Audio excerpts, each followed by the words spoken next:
Okay, we're now recording and get ready.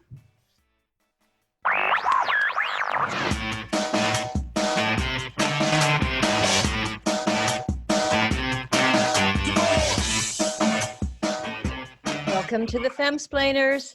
I'm Christina Hoff-Summers from my bunker in Washington, D.C. And I'm Danielle Crittenden from my bunker in Washington, D.C. And we have set up our home studios. We are recording this over Zoom. You will be able to see it on YouTube. We've revamped our YouTube channel over the break. We've put up all those fun shorts, Christina, that we filmed for social under the section aperitif. And we're going to make sure that we have these, we're going to start recording with this modern newfangled technology we've found. Danielle has valiantly conquered. I wouldn't have known how to do this. Record a podcast, and you just figured it out. The way we've been surviving, as you know, is we've been discovered this technology called Zoom, where I think it's better than FaceTime, and you can just have however many people you want all having drinks together. Had a few cocktail parties. Exactly. And meetings and things. And I haven't talked to my family. Do you do family Zooms? Well, you have your whole family in your house. You don't want to Zoom with them. Oh, yeah. You know what? Here's the one problem with Zoom. If you heard that that email come in, I don't know how to mute. No, the public accepts these little glitches. I know there's no way, I think, to mute the email ping while recording on Zoom. That's definitely a drawback. So I'm sorry, people, you'll have to hear that. But no, we've been using it. I've visited with friends in Poland and in London, and I think we're all going to keep using this even after this pandemic is over. I prefer it to personal encounters. You've really been I mean, I came over this past week, with gloves and everything to give you and set up your mic, and you were just happy as a clam. It's terrible because my heart breaks for people who are ill or have economic devastation, but I'm in heaven. I love to stay home. I hate to leave my house, and I usually feel guilty because all the things I'm not doing, but none of those things are happening. They're all happening here with Izzy. I know. David, my husband, likes to troll me each day. He'll, say, "So, what do you want to do tonight? Maybe go out, stay in." And we just have this imaginary alternative social life, which is normal. And well, I think I'll eat in again. So we could eat in again. I think so I've tried to figure out the people that are, aside from people who have terrible problems, but for the normal person who's just getting through, I think the worst off are people with a lot of little kids at home. Oh my God. And that's a nightmare. And the other would be teenagers who are just unhappy because at that age, you just want to be with your friends. You don't want to be sequestered away with your mom and dad. Well, teenagers and young adults. That is to be preferred, I think, to small children, because I think, we talk about the heroes and obviously the healthcare workers, the people who are still going to jobs and delivering and keeping essential services open. But any parent at home with a child under 5, let alone 2 children under 5. You and your husband, if God forbid you're a single parent, but you can give each other a break. But overall, when you have a kid, there's always something. There's play dates or school. Yeah, you can't even have play dates. You can't go to the playground. But you know what's very sweet is it's like a weird revival in the streets of the 1950s or 60s that friendly. Well, people are friendly. First of all, there are people on the streets. Have you really noticed this? Especially when I've been hunkering down pretty religiously here, but when I got into my car to drive to your house, and there were, I mean, people out on bicycles and children. What 3 children? I haven't seen this honestly since the 70s. 3 children under the age of 12 on their bikes, riding gleefully down the center of this side street because there are no cars.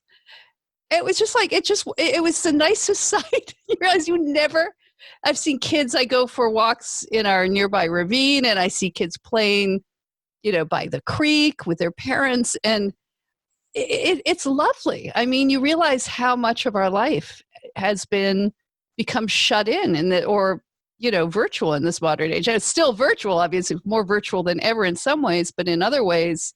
No, my immediate neighborhood, I've talked to neighbors that I've lived here for years and never spoken to them. And the only time I really speak to these neighbors is when there's a blizzard and the lights go out or something. Right. But now I'm getting to know them, and they're a whole new set, kids and everything. So I keep my distance, but take Izzy around, and now kids are coming to take Izzy. Oh, that's nice. Yeah. You say, take my dog, please. well, it's like the 1950s in more ways than one, because we went to that, you saved my life. So after I very, in a very sanitary, correct way, set up your microphone, and then you have a little market run by Koreans? Family. Yeah, family. And a couple of blocks away. It's been here for years, and I go. It's very charming looking. It looks like something out of the 1950s. Like, it looks out of the 1950s. It's not like a Balducci's or something. Not fancy at all. Not fancy, although they have some select organic products that I like. But yeah, it's just family market, and there has never been a problem throughout this whole thing. They even have toilet paper. No, what was even more sweet is like these giant stores and things, and they're just like, they're ransacked. And like, first of all, I had to tell you to wear a mask. You're like, do I really need to wear a mask? You came out with a pink mask, like only you would have. I did order some pink mask. It was very cute. Like in not July, but in January, she was following the virus because she's a viraholic and just always follows these things. She said, you've got to stock up. And I ordered like all these cans of McCain's oatmeal and pink mask. That was my preparation. I haven't eaten oatmeal, but the masks I used yesterday with you, and they're not. I'm not going to donate them to anybody because they're the lowest form of useless masks. No, I think it's also good that we're doing our bit by having some masks on hand to do this thing, so we're not spreading anything. But we went in, and honestly, I felt like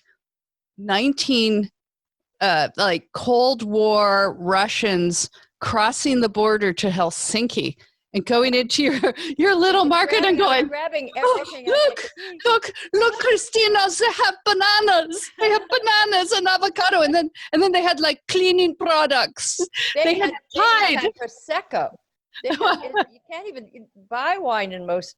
Yeah, I mean, like, come on, at least liquor stores are considered essential, and they're still delivering. No, but most supermarkets around here, for some reason, you can't buy wine, but there you can.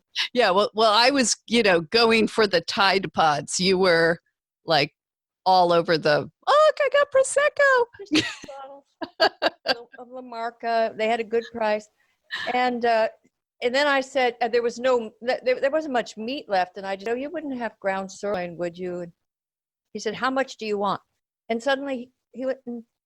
Yeah, that was remarkable. And again, I mean, you suddenly had this tiny appreciation for what it must be like to live with that. And we were just so used to everything being fully stocked and anything we want. And now I'm afraid to go to Whole Foods. You have strikes going on, overworked, frightened staff. And then you go to Trader Joe's, you have to wait in line, and there's a long line, and if they only let 20 people in the store at a time, and those 20 people apparently take a long time. Oh yeah, they become like those people who look like they're going to pull out of a parking spot. They've done studies. Those people will stay longer if they see someone waiting. No, it's outrageous. They start checking their email. I'm going to get right out of here. Yeah, can you imagine? Like, we're just coming up with all these now, like antisocial, like new antisocial types, like super spreader. And yeah, who is that guy? These are like Larry David types. Who's that guy who just stays too long lingering in the toilet paper aisle? And right. What do you think of shaming people that are not observing the rules of social distancing?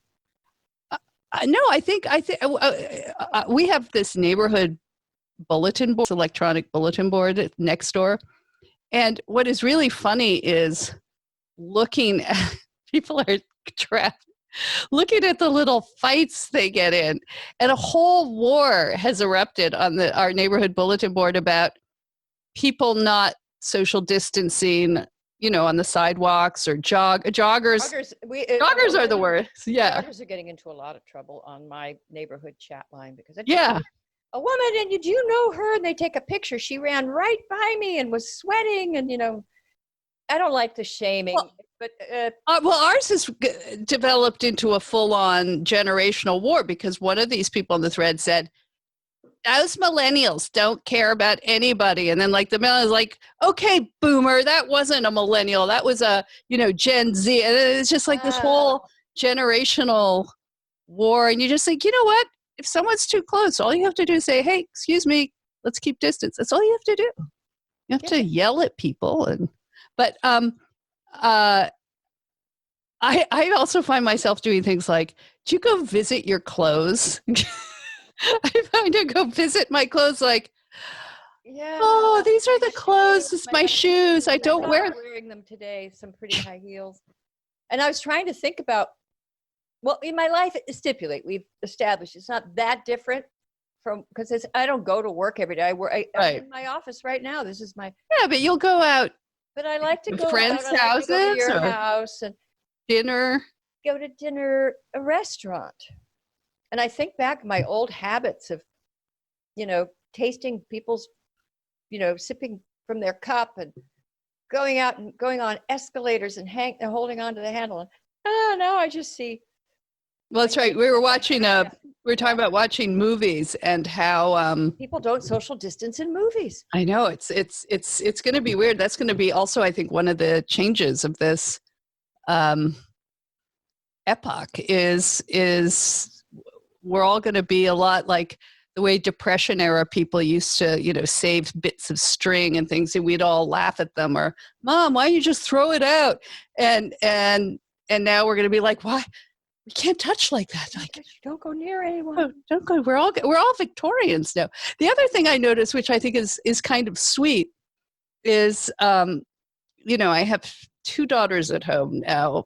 One is 18 and the other is 28. So those are the two groups I worry about. No, they are very self-sufficient. But one of the things that is funny is dating is now gone back to Victorian courtship because epistolary or it's a pistor. You have these long conversations, which I think is great. I've been talking on the phone again. Yeah, that's really weird. I know. But you know what? This is why Zoom and these face apps make it better because actually the phone is annoying, but somehow talking face to face, as it were. But yeah, no, I'm watching my daughters engaged in these long Jane Austen-like conversations with people. And I think we might learn to be less of the swipe left culture, out of desperation. Yeah, maybe. I bet there'll be a lot of romances that will blossom over them. I hope not months. Hope we're out of here by. Oh God, it could be bad. I'm getting sort of Netflix desperate because I've seen almost every series. Did you watch Tiger King? Yes, I'm now on episode 6. Yeah, and that show really benefited from all of us being locked in because you can't stop looking. We're all so grateful for that show, I think. Well, there was one. We have a great guest. I think one of the goals of these podcasts through this age of coronavirus is to not. I mean, I was just before coming on, I was, blow drying my hair, something I haven't done in, I don't know, weeks. And putting on makeup, looking at the shoes. What about our roots? We have no, I know. Looking at the shoes I'm not going to wear, and, try pulling out a nice blouse instead of my sweatshirt. I was listening to the news. I listen to it. I don't watch it, but I can stream the cable channels on it. So if I'm doing my makeup, it is so relentlessly awful. So as we know, and it's 24/7. So I think one of the goals of the femsplainers during this period should be just, even if we're talking about it, trying to be positive and think of it's not often you go through this kind of national nightmare and global nightmare. Well, and the way you help your country is staying home, ordering takeout, and watching Netflix. I think we can all step up to that. But we're thinking of people trapped in their homes, trapped in maybe relationships that are either going to end up in divorce or new babies. Go either way. But there was a really good article in The Atlantic recently, new article by Alan Lightman, who is a writer and a physicist. And it's called The Virus is a Reminder of Something Lost Long Ago. And he says, this is very sweet, and I'll just read this section of it because I think it'll make people feel a bit better. It says, in bad times, innovation can occur in habits of mind as well as in new technologies. And he notes that in 1600, when the start of that mini ice age, as they called it, incredible innovations were made in boats and things like that. So he goes on to say, the frightening COVID-19 pandemic may be creating such a change now by forcing many of us to slow down, to spend more time in personal reflection, away from the noise and heave of the world. With more quiet time, more privacy, more stillness, we have an opportunity to think about who we are as individuals and as a society. And he goes on to say, habits of mind and lifestyle do not change easily. Without noticing, we slowly slip into the routines of our lives, like becoming so accustomed to living on a noisy street that we cannot remember our previous neighborhood and a time of silence. Some powerful force must strike to awaken us from our slumber. Now we have been struck. We have a chance to notice. We have been living too fast. We have sold our inner selves to the devil of speed, efficiency, money, hyperconnectivity, quote unquote, progress. So I think that's what we're seeing in the mothers who aren't, fathers who aren't pulling their hair out, being trapped at home.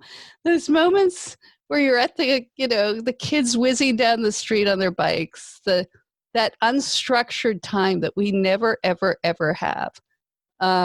Purloined time. It's the best of all for people that are workaholics. That you just feel like suddenly you do have time to read a novel. Not that I've been reading great novels, but I've been listening to a lot of Audible books. And I recommend to people, if they can do this, is you can invite friends over to your house if you have a house, or just a front step if you're in an apartment building, and you sit there. I sit on my porch, and my nephew and his wife and they come and they sit. You can have parties with a small group of friends on your porch. They sit 6 feet away, bring their own beverages, or so my nephew brought a blanket and they sat there. Well, he actually brought these camping chairs and they sat on my lawn. I sat on my porch and we stayed there for hours. And he's the most rushed human being in the world, and he works for a bank and he flies everywhere. And his little boy is so happy that he's home all the time. Yes. Small children and dogs. Dogs are like, this is great. We should have this all the time. We don't even get it.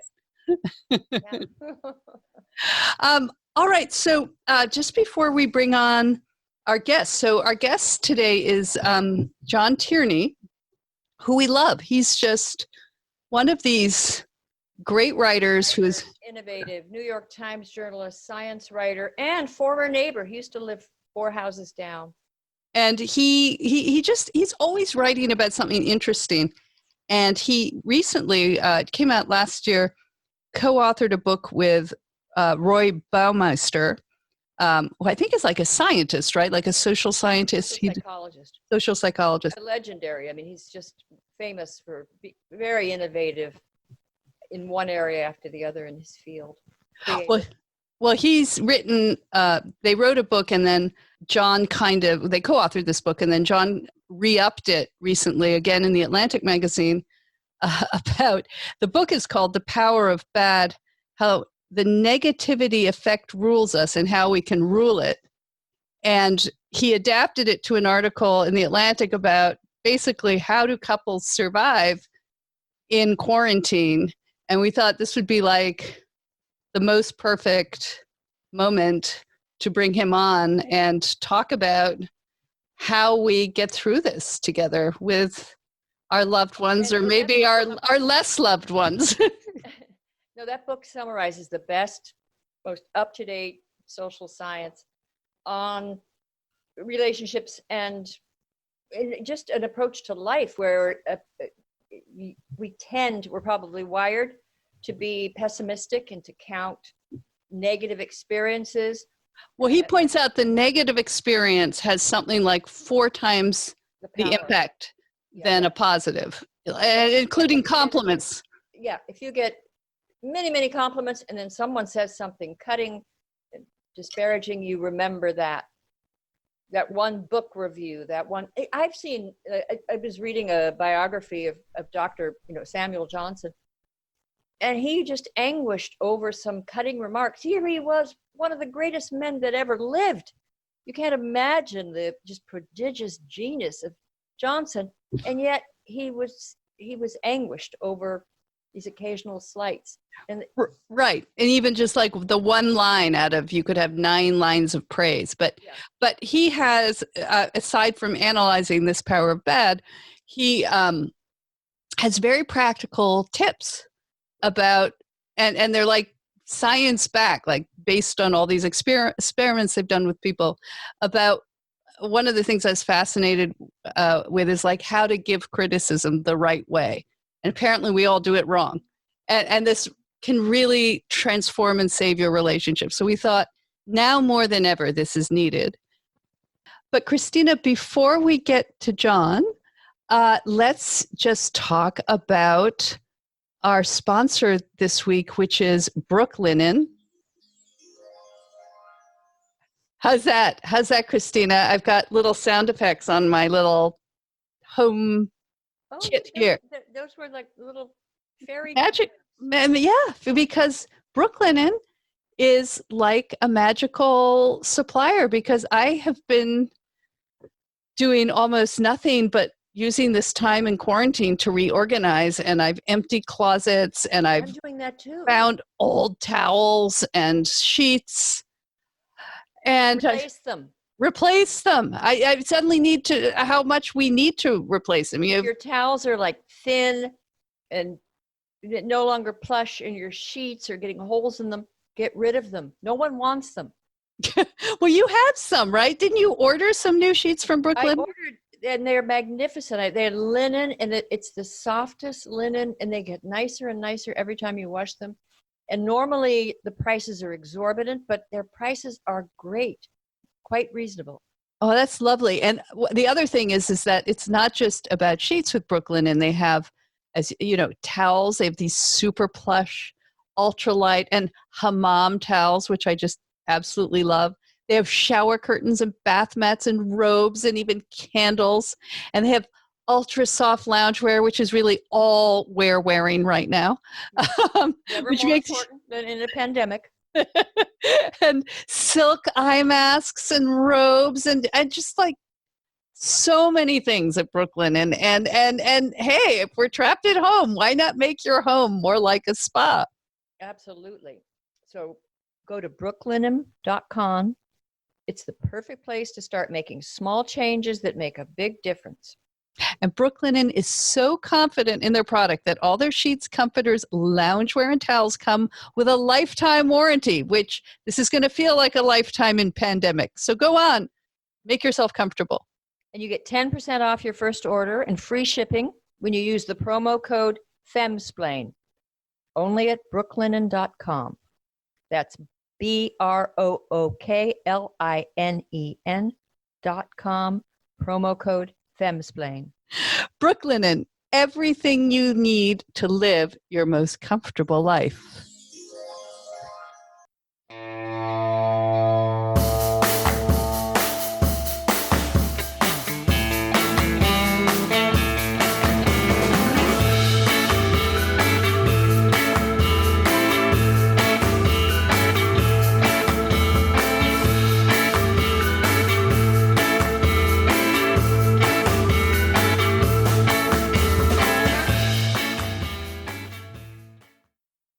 John, welcome to the Femsplainers. Thanks, Danielle. Glad to be here. Have you got a quarantini? Yes, I do indeed. Here you go. Good. I've got my What are you having? just tequila with lemon Oh, on nice. the rocks. Nice. So, You're in New York, right? yes, I'm in New York. Yeah. How long have you been in your apartment nonstop? I don't tell Andrew Cuomo. I went out last night and to some friend's house. We kept a social distance, but I've been getting out for walks and bike rides and things. So I live in Spite and Dibble, this weird neighborhood across from the northern tip of Manhattan. So it's kind of a fun. It's fairly mellow out here. So. Well, I think it's one of those things. Christina and I were just talking about it. And by the way, we gave your book a big promo, so we all know what you're about. Okay. Thank But you. Thank you. I think if everybody in your circle has been quarantining, and you trust them, and then you go to their house and you can start still keep a merging. distance, I think you can kind of broaden the circle. I think it's okay. I mean, as long as you're not having a rave, Right. Exactly. But so give us just first, if you wouldn't mind, just a kind of quick report of boots on the ground in New York. I mean, you guys obviously have had it the worst so far. By the time this podcast airs, even just days from now, It'll be our turn. exponentially worse everywhere. Right. The one encouraging thing I saw yesterday, someone did a paper saying that it seemed to be flattening out in New York, at least maybe the new cases. And it's odd, people are just all, I know one person, who's about 70 who died. And I know another friend whose brother is in the, ICU. and it was just put on a ventilator. But aside from that, of course, most people are not affected, but it's very sobering to hear these stories. So I always felt that after 9/11, that all of us would know someone. Well, our case, we actually did, but the surprise to me was how few people, in fact, were touched in that personal way. I mean, we all got freaked out and affected by it, but to know someone who had, and it ended up being much more sort of East Coast centered than I sort of expected it to be, whereas this is not that way. I mean, all of us already are, but in terms of knowing people and losing people, I feel it's going to be much larger in that sense than 9/11. Right. And that's, there are more people, there's so many more people involved. And 9/11 was it was a lot of people who lived in New Jersey. It was kind of one, subset of people. And then an awful lot of people, I didn't know anyone who was directly in the tower that day, so I think a lot of us were like that. So, and this is so much stranger, how it's going on. This is the strangest thing I think in my entire life. Yeah. I haven't been through that many things, but the Kennedy assassination, that was traumatizing, but I was very young and it was a finite event. And this it's so amorphous and endless. And we could be here in these rooms for months. Well, I don't know that it's going to go on that long. I was here in New York for 9/11, and then I moved to Washington, right up the block from Christine, actually. Right. And I was there the day that the Washington sniper started. And it started about a mile away. That, I have to say, was the scariest thing I've ever been in, because suddenly, it was like a mile away, and I was walking home from the metro to my house, and you start thinking this guy could be on the street, walking or driving around. In some ways, it's worse because with coronavirus, it's like there are a bazillion invisible snipers, and I remember pumping gas when the sniper was at large, and thinking, that's where I learned that you could lock the gas thing. I never knew that, and then you could sit in your car while the gas filled up. But this is wow, you just go to the supermarket and you could be hit. 10 times. The mailman delivers your mail and you touch it. Maybe that's that one molecule. Yeah, it's Right. so weird, but Well, I'm always trying to keep in mind, put risk of, to try and look at the sort of numerical, that even if you get it, the odds are very much in your favor. So, and I try not to freak out too much about that. It's funny because so much of my career has been debunking crises, and virtually every media crisis is this, and it is sort of the boy who cried wolf, where this is obviously a real thing, unlike so many of the bogus ones we have. We're not prepared for something that's real.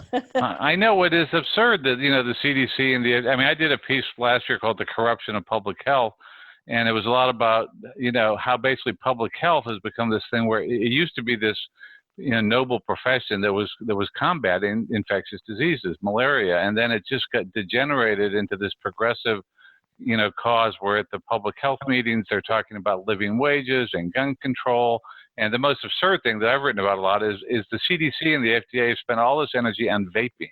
They have managed to persuade more than half of Americans that vaping is as bad or more dangerous than smoking, which is a terrible thing to tell people. It's great to get smokers to quit, and yet they've been so obsessed with this other stuff. And with the CDC, I feel like you had one job to protect us from infectious diseases. That is a genuine government public health responsibility. And they just went ahead and defined all these progressive causes as public health. Smoking is a private decision you make. It's not something that we need the government to tell us what to do. And they spent all this energy in that. I saw Tom Frieden was quoted, who was the New York City health commissioner, and then he went to the CDC. And when he was in the New York Health Committee, he said his highest priority was to bring down the smoking rate in New York. Then we had this case of TB spreading, tuberculosis, and he completely bought that. He didn't pay that much attention to it. His big causes were to cut the smoking rate, to get manufacturers to put less salt in foods, and these were the things that distracted him from his mission. And then he was at CDC when they had the swine flu thing, and they had to remove him from it because he was so inept at it. So I was amused to see him criticizing the Trump administration for taking their eyes off the ball, because the whole profession is kind of taking their eyes off the ball on this. Well, in some ways, maybe the upside of all of this is, we were talking the other day with friends, is woke over? Yeah, I know. Climate change and all these issues just seem so absolutely trivial. Climate change, actually, if it heats up, I'm still optimistic that when the warm weather comes, maybe it's not proven in any way that this will help it. Maybe it will, and it's much warmer here in DC than it normally would be at this time of year. So. Right. That could help a little bit. No, I don't mean climate change is a bogus problem. It is a problem, but what the temperature is going to be like in 70 years from now for descendants of ours will be so much richer than we are versus trying to save people's lives today who are in the third world. It's just, it's such a distorted sense of priorities that is your highest. We should always be worried about, disease, the four horsemen, the traditional four horsemen are still a huge problem throughout the world, and we ought to be worrying about them rather than these, go ahead. No, I was going to say, I was thinking more about the wokeism that is really obsessed with what pronoun you called me by, and that was really aggressive of you to assume I was a woman. There's been all these articles about what a disparate impact women are bearing because they are called upon to do all the caring and nurturing. Hey, I'm kind of behind that. We were talking about the 1950s earlier. Yeah, but it's men who are dying. I know that's the thing. Who are dying? That's true. The more men are dying, though. It's fair point. At first, they tried to say, well, more of them smoke. But then they looked at other countries where there's not much of a difference between men and women smoking. Denmark, there's a little difference, but it doesn't account for this dramatic difference between vulnerability of men and women to dying. Right. Well, Roy Baumeister used to talk, in his book, Is There Anything Good About Men? I think he pointed out, I think that people would say, when there was a horrible atrocity, they would say these terrorists or this army or this, they killed even women and children, as if they started killing real people, like the men. I always remember that those schoolgirls in in Africa, in the Congo, was it, that where they were Where they kidnapped? were abducted. Oh my God! Yes, But yes. the boys were killed. They were all killed, exactly, right? Decapitated. Yes. No, I mean, Angelina Jolie did a very nice documentary. It was very well done in Serbia or Bosnia about these women who were rounded up there, and it was a harrowing documentary. But casually is mentioned that all the men in the village were just taken out to a mass grave and shot. Hey, okay, so not to be the sucky liberal here, but being held captive and raped and beaten endlessly, kill me now. I'll take the decapitation quickly for 500, Jack. It's these are at least real problems we're discussing. Right, exactly. And coronavirus is definitely affecting men more, but I'm going to say that I think women, especially women, career women who are not used to this, the one thing none of us, anyone is allowed to talk about is people who are coping now without their nannies. No nannies, housekeepers. And suddenly having to form a new relationship with your vacuum cleaner. Mm-hmm. Getting to know you. There haven't been a lot of sympathetic pieces about that. Oddly enough, but it's real. It's definitely real. I mean, one of the things, but talking about trivial stuff, one thing I did is one of my personal things has been the perverse panic over plastic. All the plastic bag bans, and San Francisco, I was delighted to see. I mean, I wrote about this last week that, and when I've written about this, the plastic bag bans, they're bad for the environment. They increase greenhouse emissions. They don't do anything for that. And they're also really inconvenient to people. But one of the things that's been known for 10 years is these reusable bags are not hygienic. They carry bacteria, they carry viruses, they do all this. And no one ever washes them. Right. That was your article. That's right. Yeah. And so, and Greenpeace launched this ridiculous kind of counterattack, and, the Guardian, but it made no sense. They said even plastic bags can harbor viruses. Well, yeah, they can, but you throw them away when you get home. That's the whole point. Right. So, the whole sustainability movement, I think, I do hope that it really hurts that. It was interesting that San Francisco just reversed its ban and is now banning reusable bags. So. Oh my God. Okay. So well, let's get to happier or unhappier topics. You wrote. First of all, I love your book, The Power of Bad. I learned so many good things, and they're so going to be useful right now.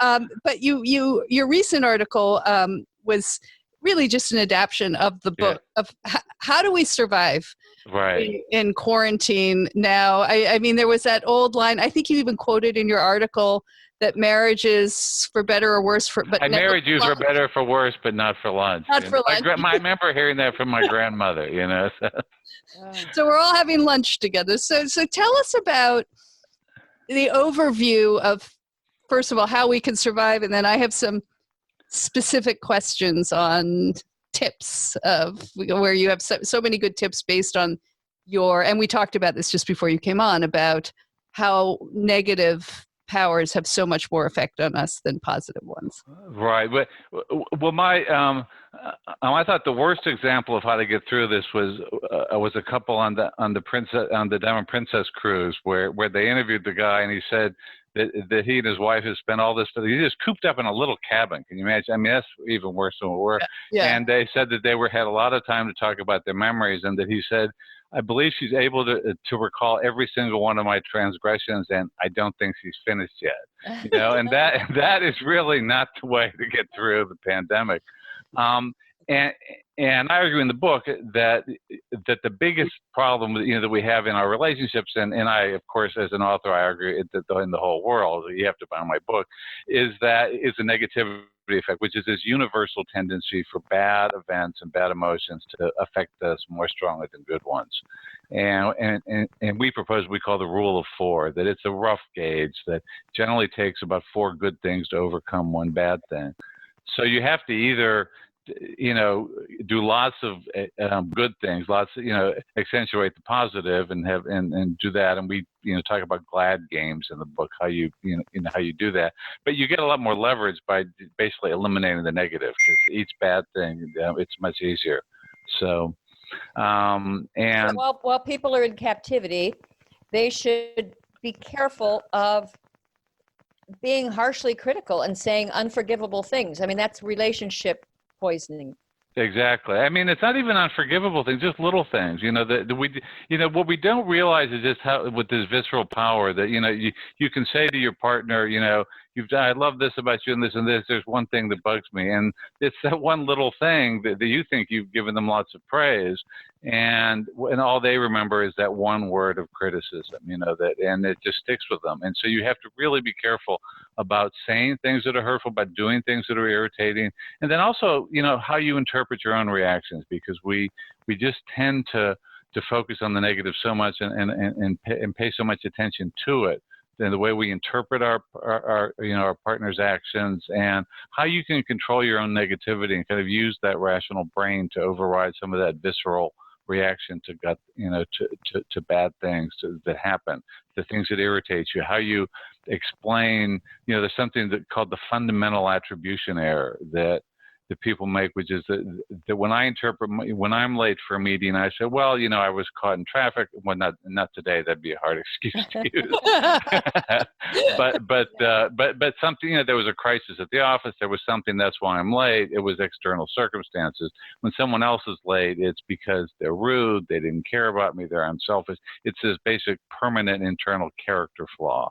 And they've studied this and found that couples, when you start attributing your partner's misdeeds or their things that go wrong to their character flaws, it's really poisonous for the relationship, because, you think it's because they don't love me. That's why they're late for the meeting. That's why they did that.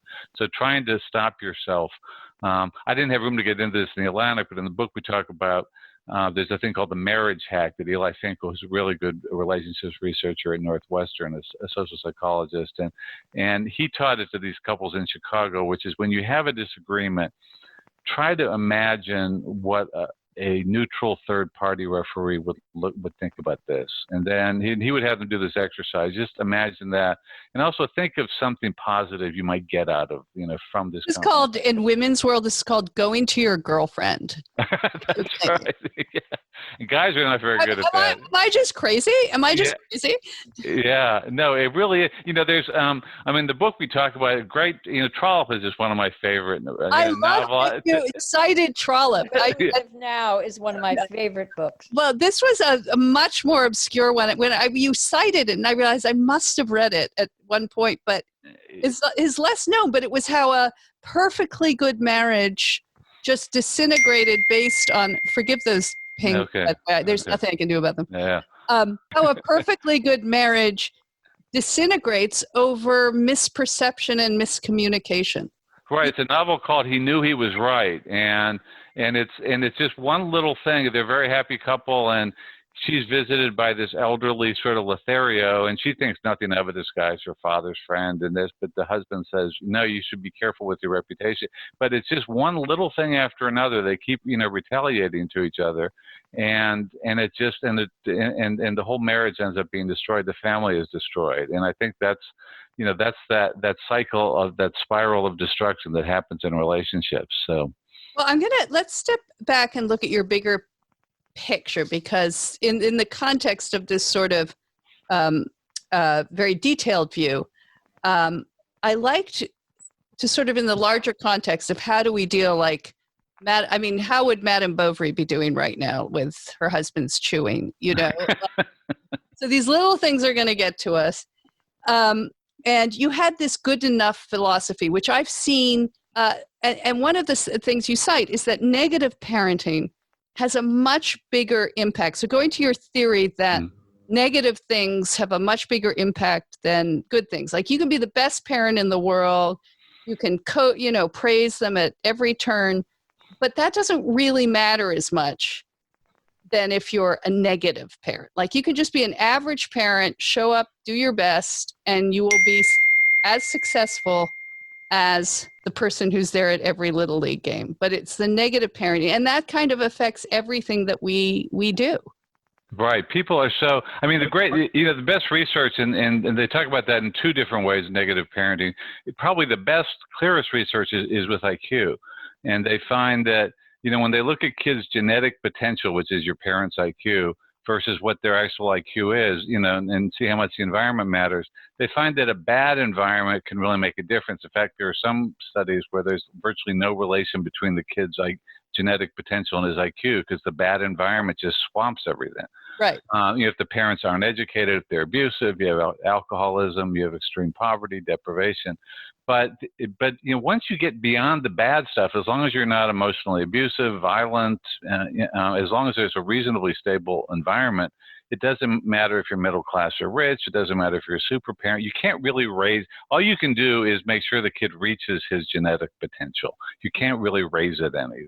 So good super parenting doesn't make that much difference. And I think that's really nice news. And they found the same thing when they look at sort of the emotional lives of kids. When they ask them about the emotional problems with their parents, that the kids who get into trouble, the kids who are unhappy, it's really the negative stuff the parents do more than just exactly how supportive they are and all the wonderful positive things they do for them. It's really just avoiding the negative. So and I think that good enough thing applies to everything. It applies at work.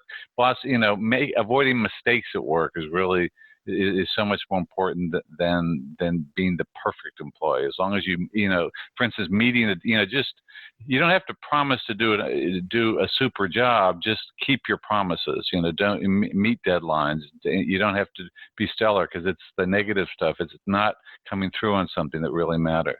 So in quarantine, my dad, who was a soldier, used to say, like, the cheerful soldier is prized above the braver soldier, or the, like it's just that so much of war is spent just being in very close quarters, often very difficult circumstances, and you really prize someone valued someone who was just cheerful under the worst circumstances. And I think in quarantine, what you're saying is, look, we don't have to be perfect. But if we can just avoid as much negative reaction as possible, we'll have a better chance of getting through this. Right. That's, in the book, we also talk about some of the business research that's relevant about teams. When they look at work team, which is basically what we all been turned into teams at home now. And they find it doesn't make that much difference if there's a great star on the team. And what determines how well a team does, it's not their average ability of all the work.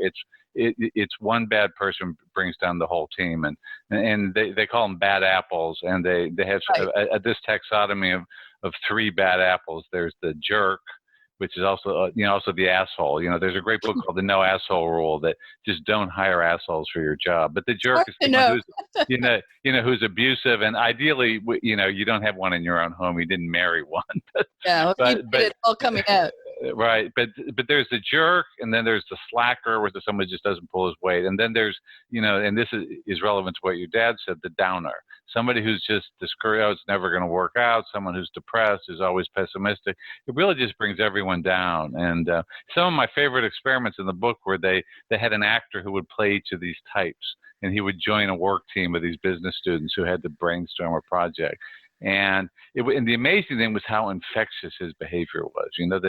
Like when he played the jerk, he would sit down and someone would bring up an idea, and he'd go, "Are you serious? Is this your first business course?"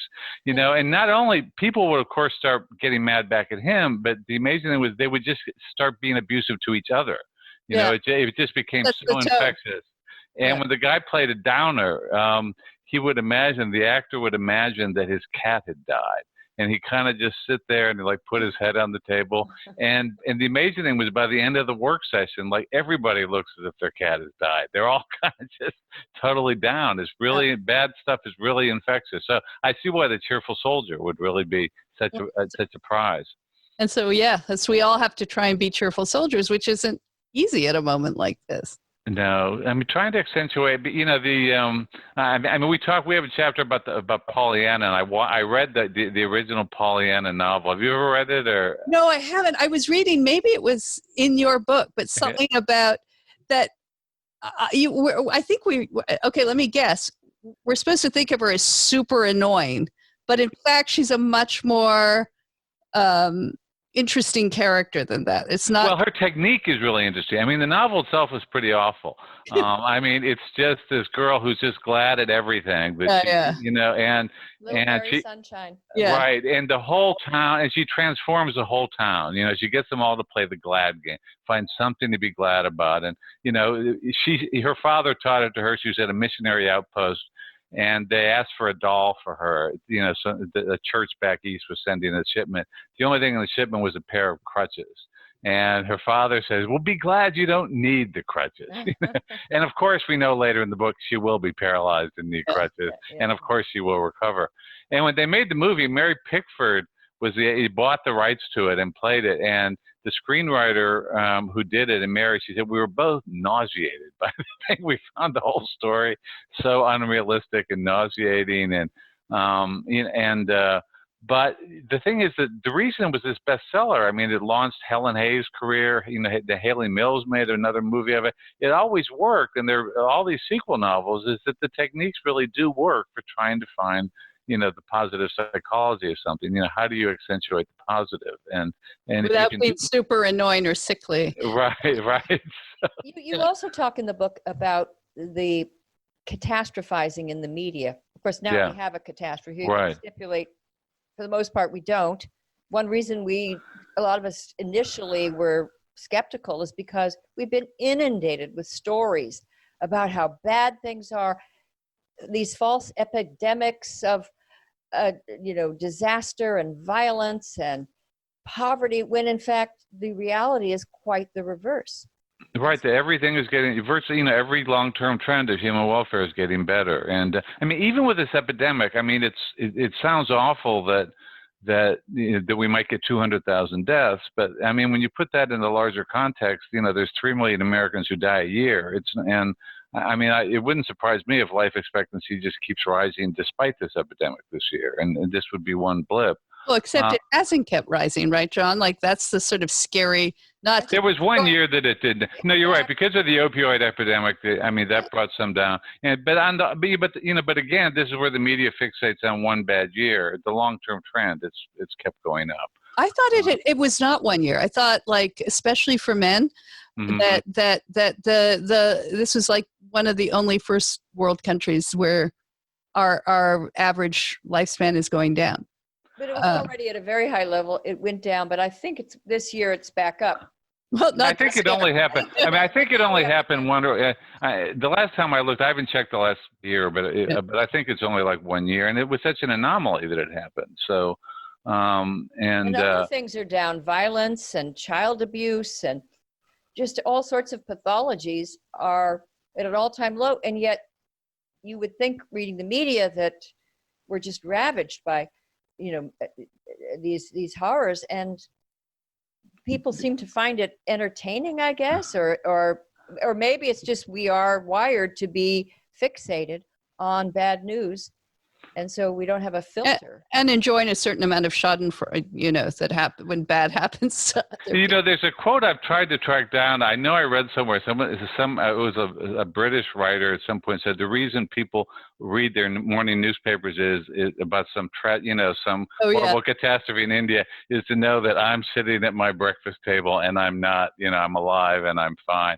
It was a funny line. I've never been able to track it down, but I think the basic reason is that it's the easiest way to get our attention, and the mass media does that. That they know the easiest way to get us to pay attention is to scare us, and this is why I think podcasts and things are a great alternative, because you don't have to get a mass audience, and the things that we all have the same fears. We're all afraid of the virus. We're all afraid of dying. But the positive things that really, impassion us are they're different. They're history buffs, they're literature buffs, art, science, and it's hard to appeal to that in mass media. But you can do it in social media. There are all these groups now that form, and the interesting thing to me when I started writing this, as a typical journalist, I was going to be there. Oh, the evil of social media.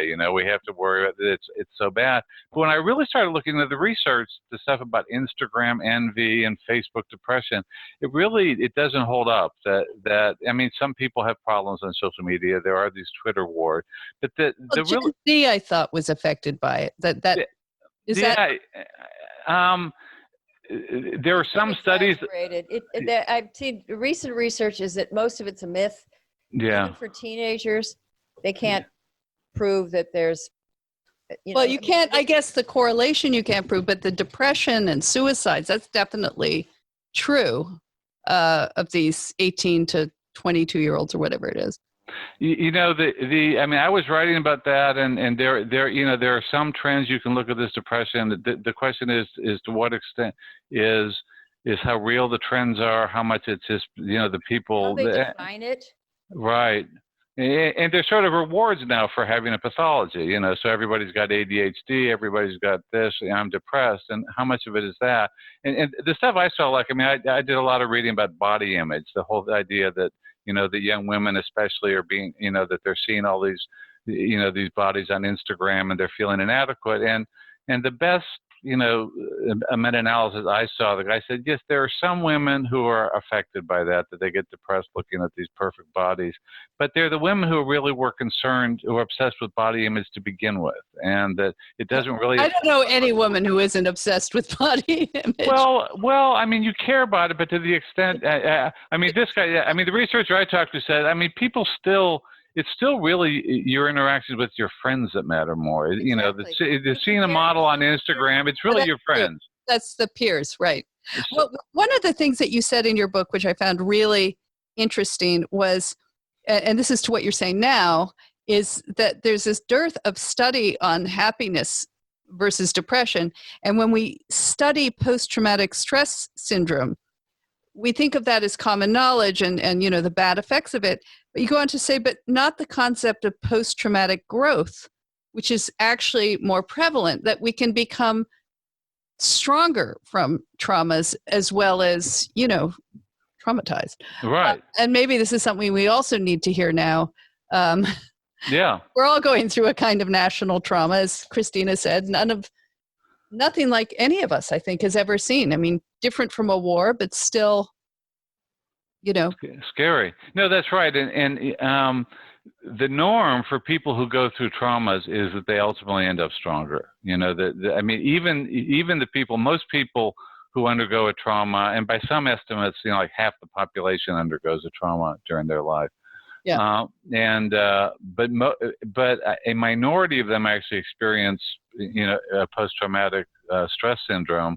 And even among those people, most people ultimately end up stronger because you basically have to deal with it. You get through it. You find new strengths in you. You gain new confidence. You can overcome things. And so post-traumatic growth is actually much more common. It's something like 60 to 90% of people who undergo trauma end up stronger in the long run. And yet we don't hear that because, journalists love to write about victims and about the bad stuff. And there's an interesting thing too, that psychologists, when they looked at the textbooks and the journals for the first 100 years of psychology, there was like twice as much stuff about bad stuff, about neuroses and depression, and than there was about positive stuff. And that's, and as Roy pointed out, you might think this is because our psychologists sadists and masochists, but it's really that it's easier to measure the bad stuff. It's so much stronger that it's easier to measure that effect and get statistically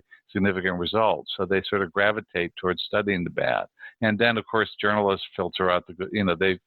They stress the bad when they report it. So we get this very skewed view of how prone we are to an event like this.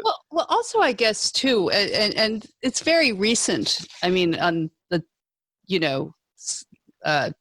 age of humanity timeline, that we've understood depression, and so there was a lot of research, post 1950s on people.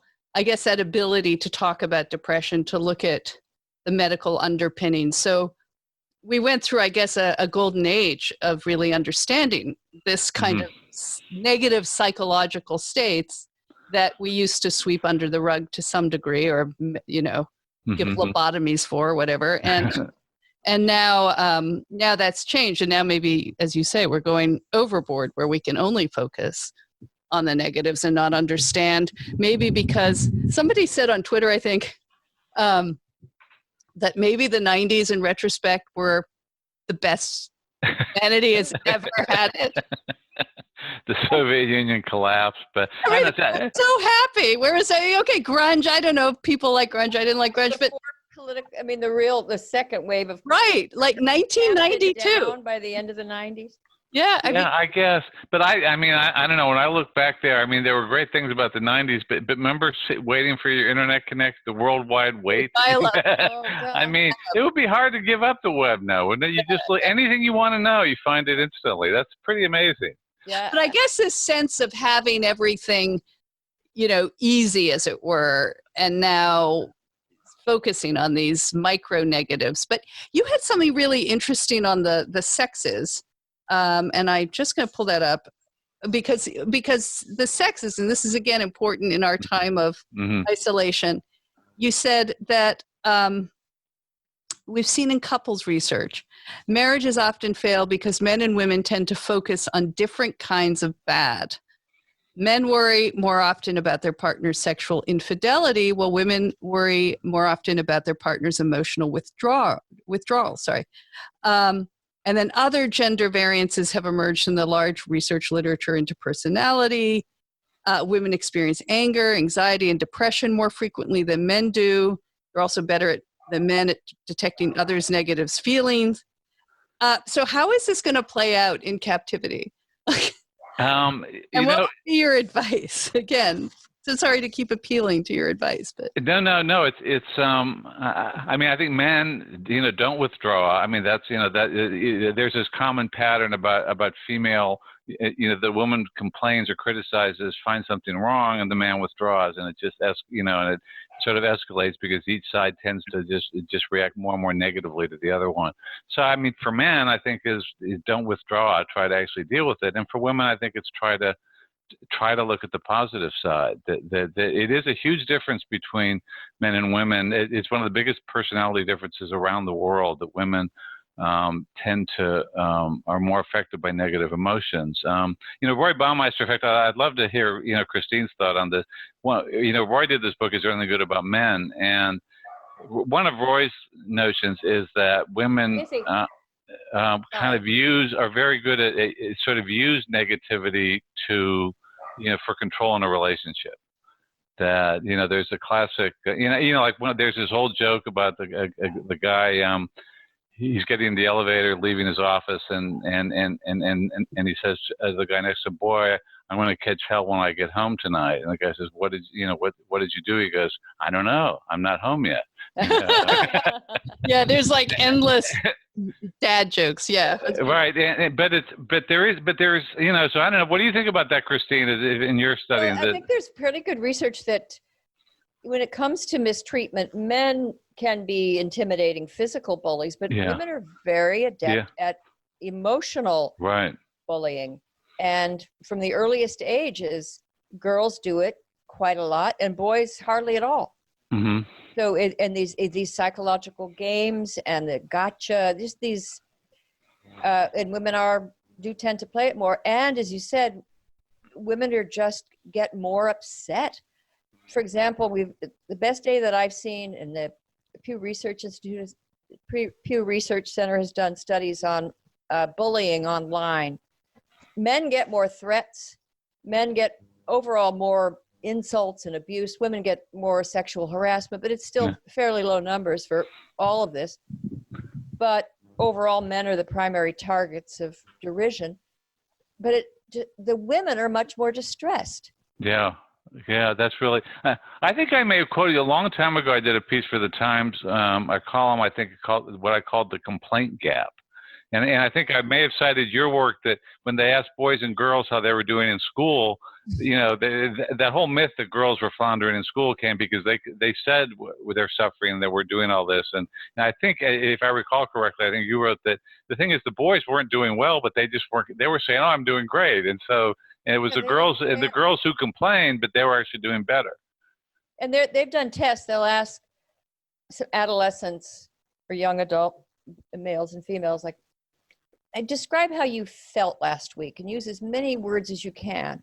And girls have this rich emotional vocabulary, and they can articulate 15 different moods and mindsets. And the boys just said, it was fine.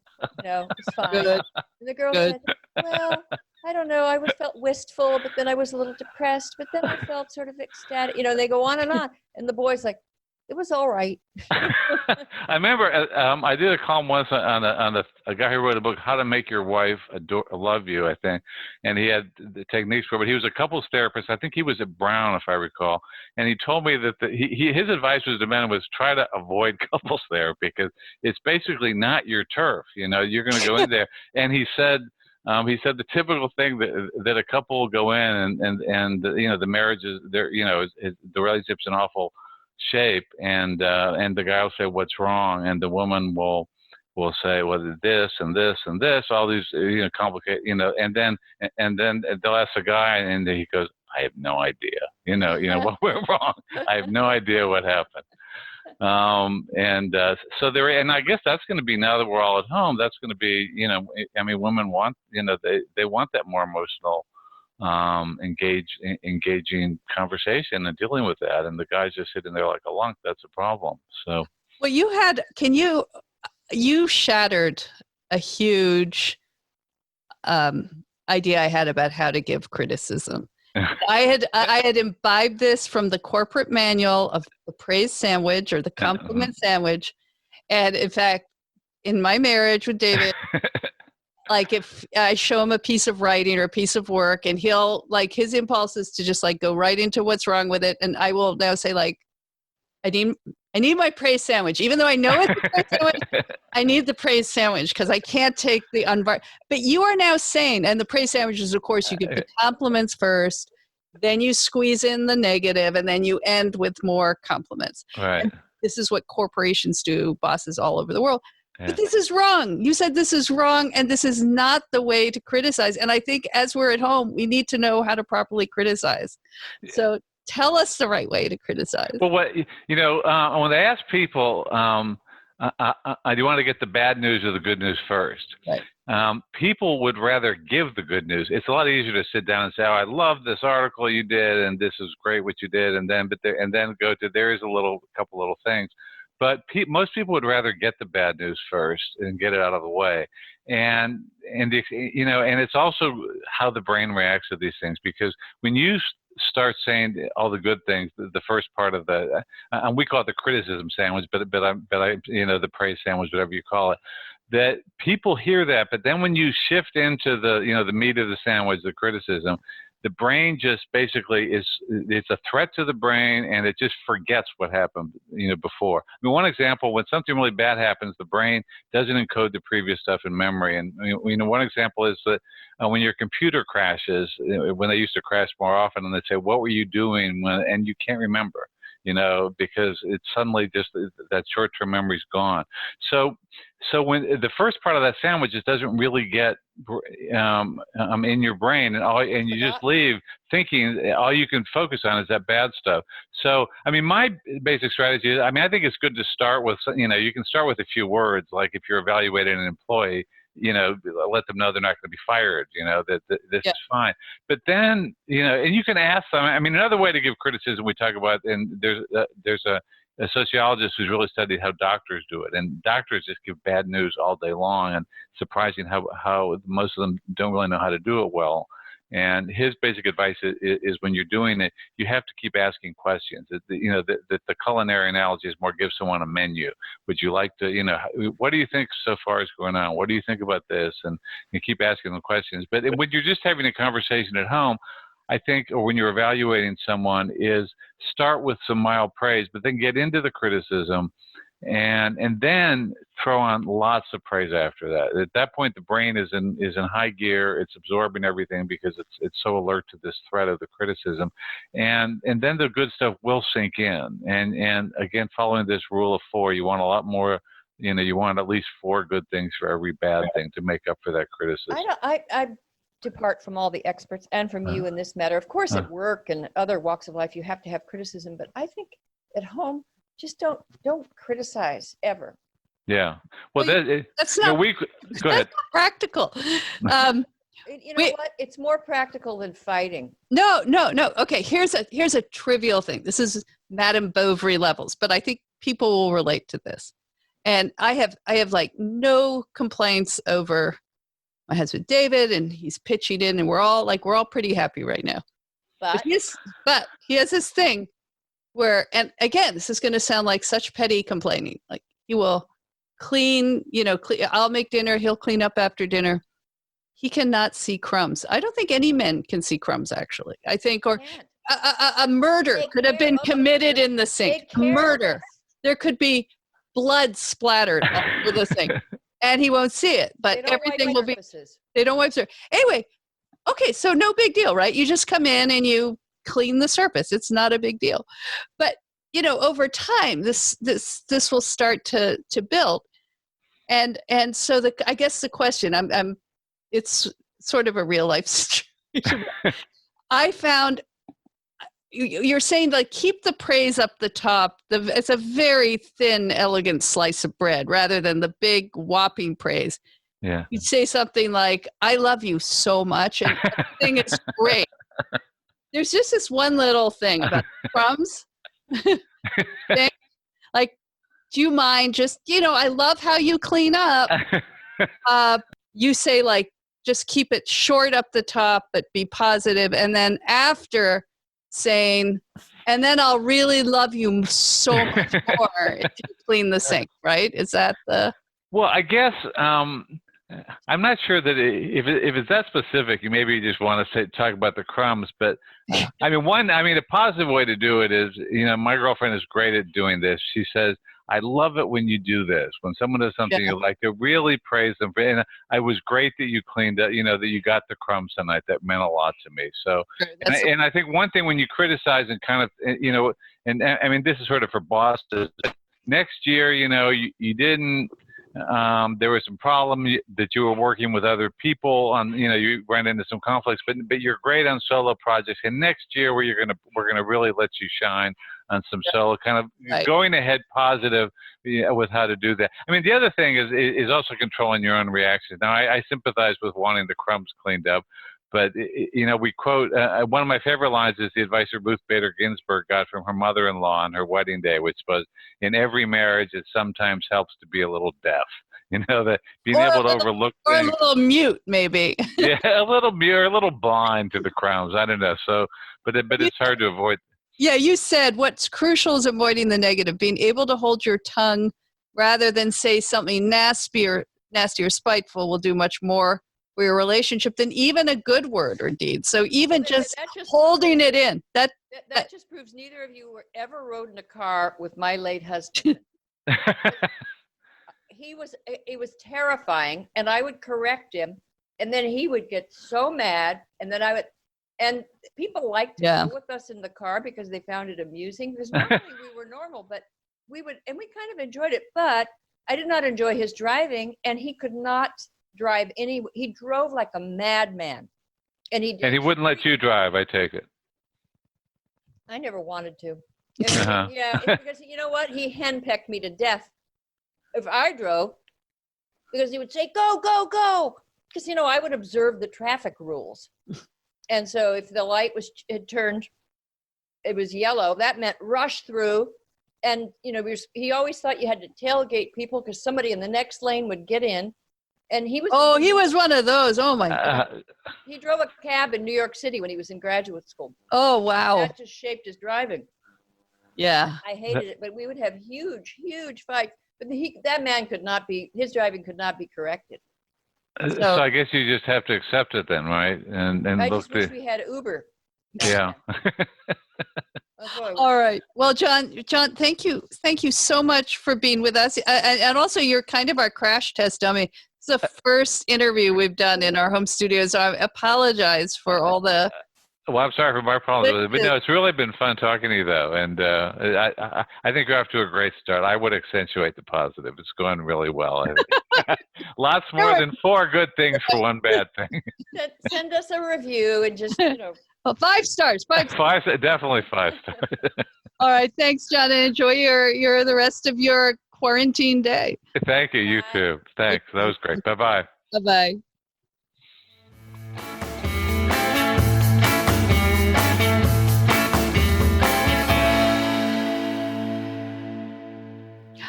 Okay, well, I think I now know how to deal with the sink issue.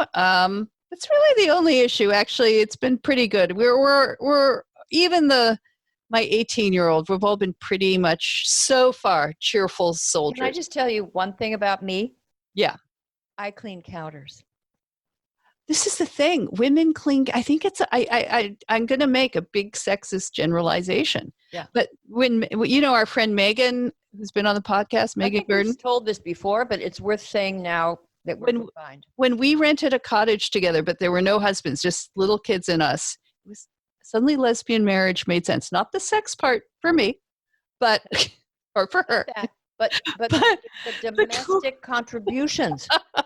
Coming down to the clean counters and anyway, but then we love men for other things and not counter cleaning, obviously, but for other things.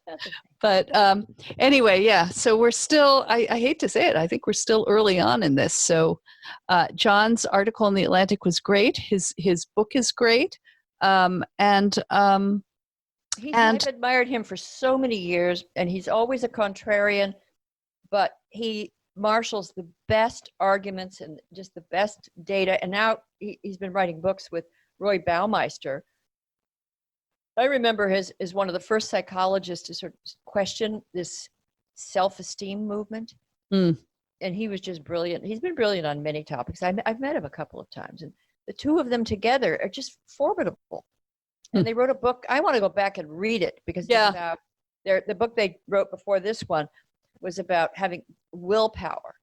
And I'm worried about my willpower during this house arrest because I'm not really making the best decisions. I'm not exercising as much as I want. I keep ordering candy and cupcakes and things. I can't even imagine you doing that. That just doesn't seem like you. Well, I always order sweets. I like to have them in the house in case kids come over, but I'm fooling myself. No kids are going to come here. No one's going to come there. Well, actually, David did do okay, this is true love. This is like, he could have crumbs forever left behind. The C's, you know how much we love C's candies in our household. This is not an ad. Alas, they are not a sponsor. We'd be so happy if they were. Should be a sponsor because, C's goes back to my childhood because they're from California. No, they are Canadian immigrant family to California. So how perfect is that? Well, I just found this out. It unifies the podcast. Well, it does. And their chocolates, I don't know. They're just the best assorted chocolates. And David is very sweet. He always makes sure we have them. And I read that during the pandemic, the C's chocolate factory is closing till it's over. I know, right? Like, this is getting serious. No, that scares me. What other factories are going to close? Hey, let's just absorb the news of the C's candy. And David, so he had ordered a couple boxes in advance. And he said, I offered him one. He said, until this is over, I won't eat C's candies, so you and the girls will have them. Oh, I thought, yeah. Let the crumbs go. Let the crumbs go. That's real sacrifice.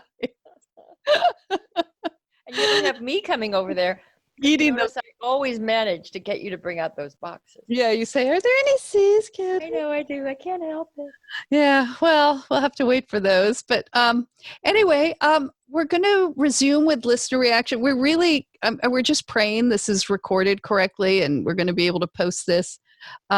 One thing we did do on our break was we had quarantinis with our supporters at Patreon. We had a live cocktail party, and that was so much fun.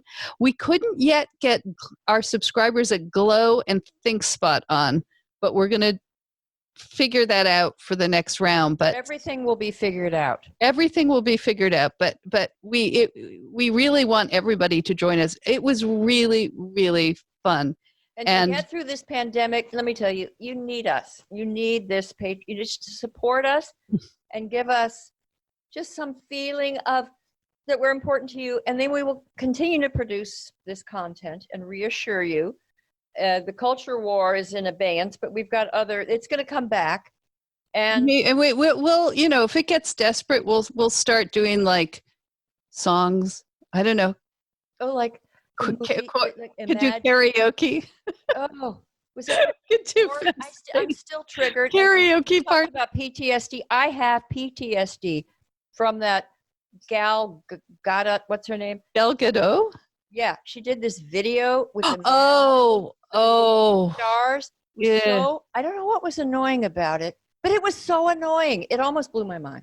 I think everybody found it annoying, though, didn't they? I didn't see it, but I just read an article in Slate, a very good article, like analyzing exactly why it was the worst thing ever. And why did she do it? Just to like buck everybody up, or what was? Well, that's the question, because it didn't buck anybody up, and she wasn't doing anything for anyone. She wasn't making money. It was just showing me and how beautiful I am without makeup, and I care. Look at me. It was sort of there was a kind of smug narcissism, uselessness, and just this pomposity and self-importance. It was just in the way their facial expressions. The whole thing was just so cringe-inducing.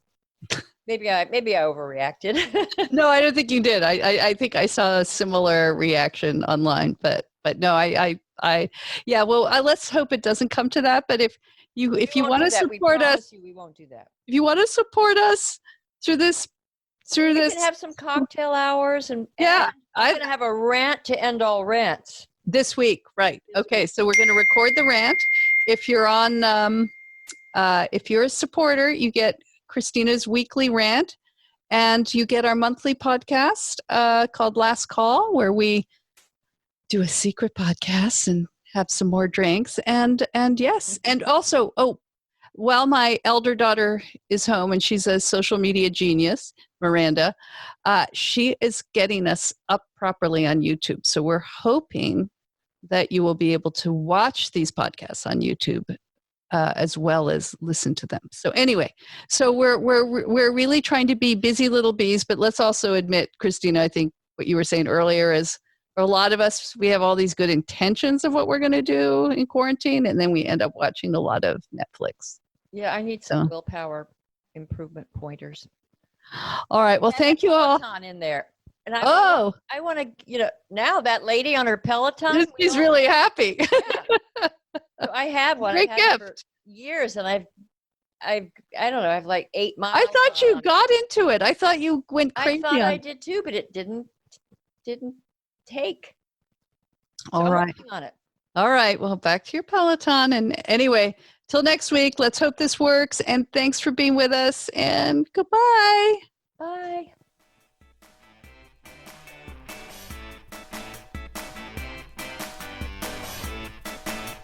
Hey, thanks for listening to the Femsplainers. Keep up with us on Twitter and Facebook at Femsplainers and on Instagram at Femsplainers Podcast. Send questions and comments to contact@femsplainers.com.